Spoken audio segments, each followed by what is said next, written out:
Nah, selanjutnya nomor 27 ini yang cukup rumit, kalian harus perhatikan. Di sini ada gambar di mana AE banding EC nya itu 2:5.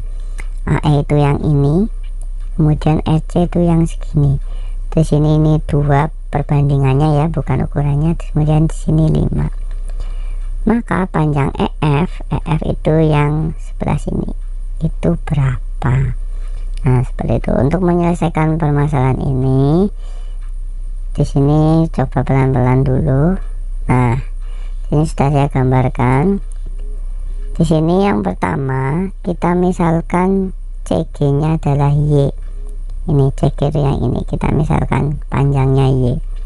Kemudian karena di sini AE banding EC itu 2:5, maka dari situ AE-nya kita tulis 2x, EC-nya kita tulis 5x. Nah, seperti itu. Nah, karena EC-nya 5x, segini itu 5x, kemudian segini itu Y. Oleh karena itu EG itu berapa? EG segini. Nah, EG-nya berarti tinggal 5x dikurangi Y, seperti itu. Seperti itu. Nah, kalau sudah seperti itu, kita lihat segitiga yang kecil ini. Nah, kita putar menjadi gambar seperti ini.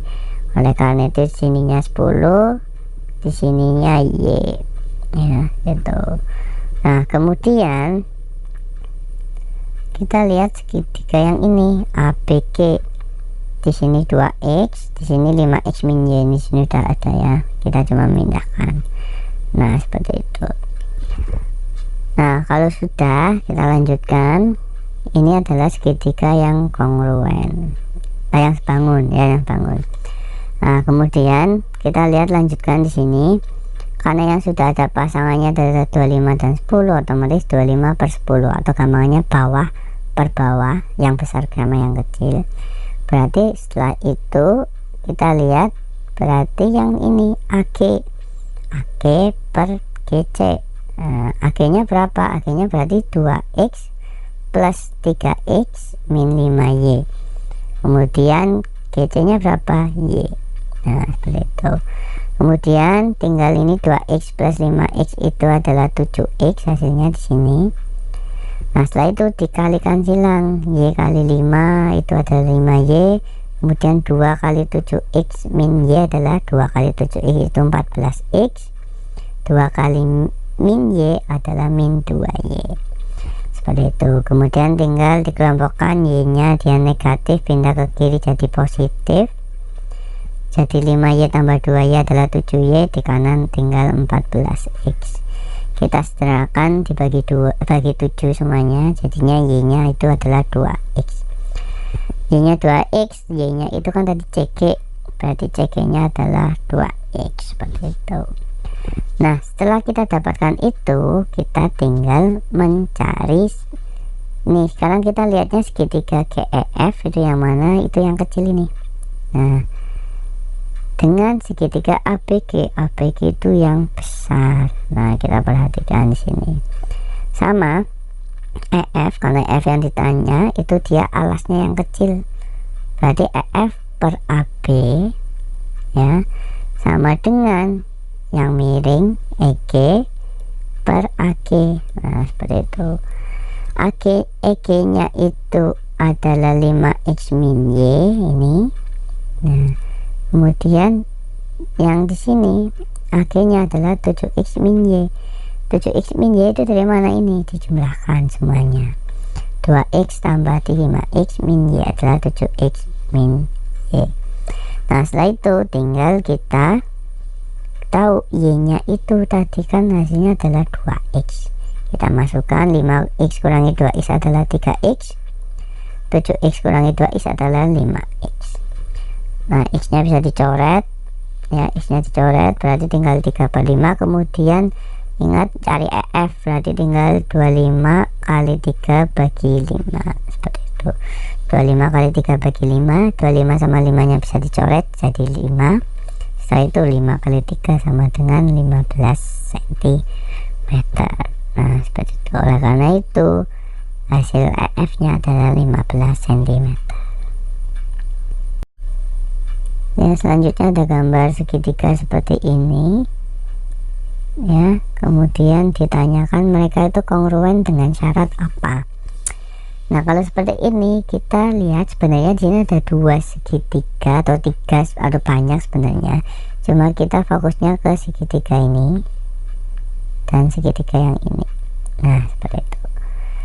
Nah, kita rubah segitiga ABC ke bentuk seperti ini. Kenapa? Agar dia sama menghadapnya seperti ini biar mudah. Nah, kemudian kita harus paham simbol-simbolnya di sini. Ini dicoret. Nah, itu artinya dia panjangnya sama. Ya, panjangnya sama. Oleh karena itu di sini AD dia sama dengan BC. Dengan syarat apa? Diketahui. Kenapa diketahui? Karena ini dicoret. Berarti dia ukurannya sama. Nah, kemudian selanjutnya adalah lihat sud ini, artinya juga dia besar sudutnya sama. Sudut BAD itu yang ini dia sama seperti sudut ABC. Nah, itu dari mana? Karena dia diketahui, karena ada simbolnya seperti ini. Nah, yang terakhir sisi AB dia juga sama seperti sisi BA. Kenapa? Karena dia berhimpit. Nah, seperti itu. Oleh karena itu, apa syaratnya? Syaratnya adalah dia itu adalah sisi, dia sama seperti ini, berarti sisi, kemudian sudut, dia sama seperti sudut ini, dan sisi, dia sama seperti sisi ini. Kenapa? Karena berhimpit. Oleh karena itu didapat syaratnya adalah sisi, sudut, sisi. Nah, seperti itu. Berarti sisi, sudut, sisi. Nah, kemudian ada gambar nomor 33, gambar suatu penahan roda mobil yang sebenarnya dia itu adalah prisma alas segitiga ya, kalau misalkan kita balik seperti itu. Nah, untuk mencari luas permukaan kita harus tahu dulu bangun datar apa saja yang ada di situ. Yang pertama, dia pasti ada dua segitiga, ini sama ini ya. Kemudian dia ada A dan segini, dia itu bukan jejar genjang tetapi dia itu persegi panjang, cuma gambarnya bentuknya seperti itu, tapi dia sebenarnya adalah persegi panjang. Kemudian ini pinggirnya juga persegi panjang, dan yang terakhir adalah sisi miringnya dia juga persegi panjang. Jadi ada dua bangun segitiga dan tiga bangun persegi panjang. Dua bangun segitiga dia ukurannya sama, yang tiga persegi panjang dia ukurannya berbeda.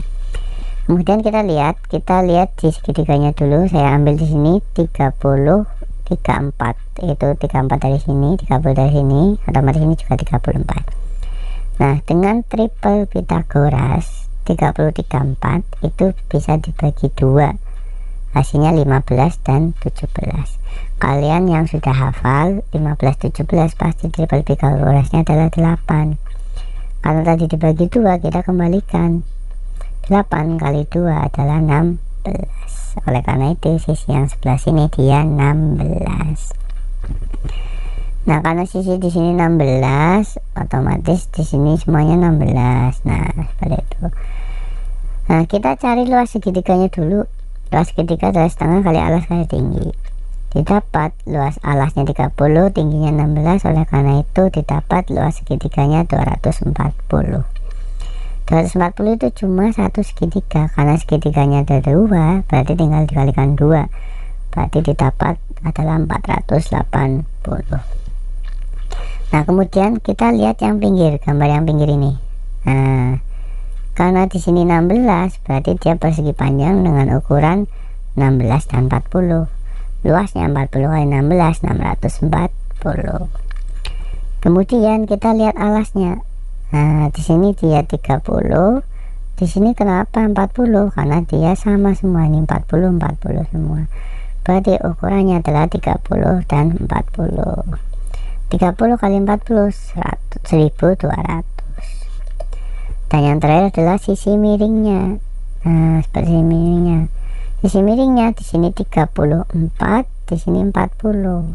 Nah, berarti di sini 34, di sini 40. Oleh karena itu luasnya adalah 34 kali 40 1360. Tinggal kita jumlahkan semuanya, 480 tambah 640 tambah 1200 tambah 1360. Dan didapat hasilnya adalah 3680 cm persegi. Oleh karena itu jawabannya adalah yang C, seperti itu. Jadi kalau mencari luas permukaan kita harus tahu bangunan datar apa saja di situ, kita cari luasnya masing-masing, kemudian tinggal dijumlahkan seperti itu.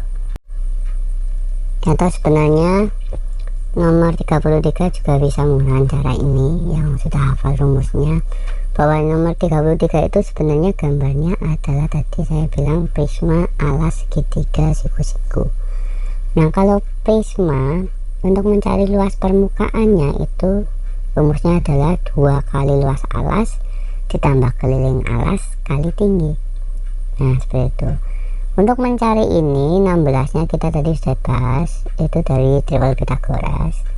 Nah oleh karena itu kita lihat 2 luas alasnya ini berarti tadi 2 kali setengah kali 30 kali 16 didapat 480. Kemudian keliling alasnya berarti kita jumlahkan ini semua, 16 tambah 30 tambah 34 adalah 80 dikalikan dengan tingginya yaitu 40 ya, seperti itu. Nah didapat 80 kali 40 itu 3200 tambah 480 berarti hasilnya 3680 cm persegi. Nah seperti itu kalau yang sudah hafal rumus. Tetapi kalau belum hafal rumus ya silahkan menggunakan cara yang tadi, karena cara tadi itu kita mencari masing-masing bangun datarnya seperti itu. Nah kemudian nomor 36 ada rata-rata ulangan harian 14 siswa itu 60 rata-ratanya. Kemudian ada salah satu orang siswa masuk, nilai rata-ratanya berubah menjadi 62. Nilai siswa yang disertakan adalah, nah di sini kita menggunakan konsep rata-rata gabungan, dimana rata-rata pertamanya 60 dengan n-nya itu adalah 14 siswa. Kemudian rata-rata keduanya kita belum tahu, n keduanya atau banyaknya orang di rata-rata kedua itu hanya 1, karena disitu ada keterangannya seorang siswa. Dan di sini oh ya ini rata-rata gabungan, maksudnya rata-rata gabungannya adalah 62. Nah seperti itu.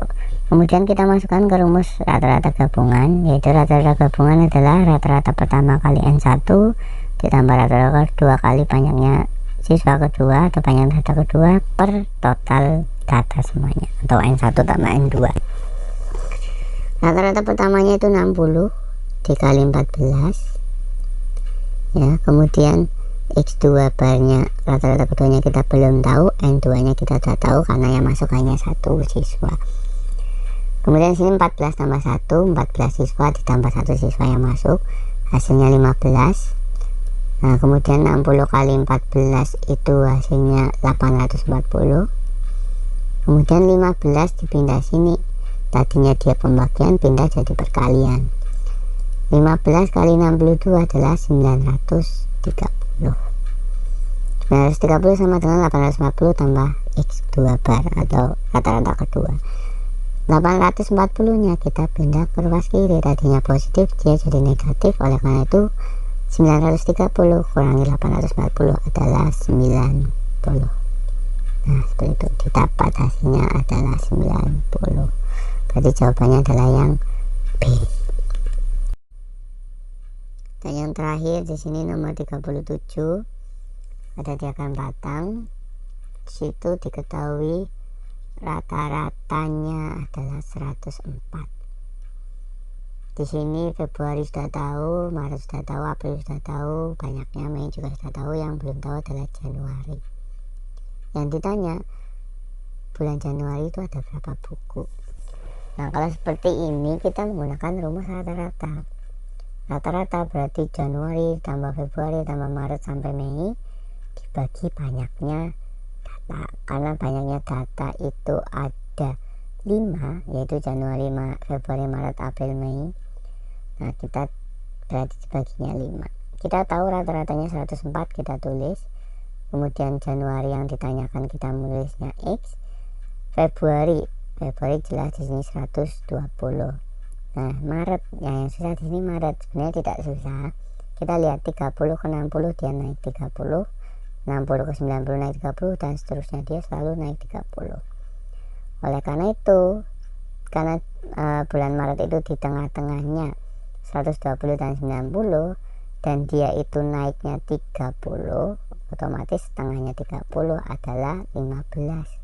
Tinggal 90 nanti ditambah 15, hasilnya adalah 105. Nah, seperti itu. April juga sama. April kelihatan di sini 90. Mei, nah di sini Mei ini juga dia naiknya 30 karena dia di tengah-tengah. 30 bagi 2 15, 120 tambah 15 adalah 135. X nya biarkan kita jumlahkan ini semua. Nah, setelah kita jumlahkan hasilnya 450. 5 nya karena pembagian pindah ke kiri jadi perkalian. 5 kali 104 adalah 520. Kemudian tinggal ini dipindah ke luas kiri. Tadinya dia positif atau penjumlahan, pindah jadi pengurangan. 520 kurangi 450 adalah 70. Nah, gitu. Ya, mungkin cukup sekian pembahasan latihan soal. Selanjutnya kita bahas latihan soal yang lainnya di video-video berikutnya. Dan terima kasih, semoga bisa bermanfaat. Kurang lebihnya mohon maaf. Cukup sekian. Wassalamualaikum warahmatullahi wabarakatuh.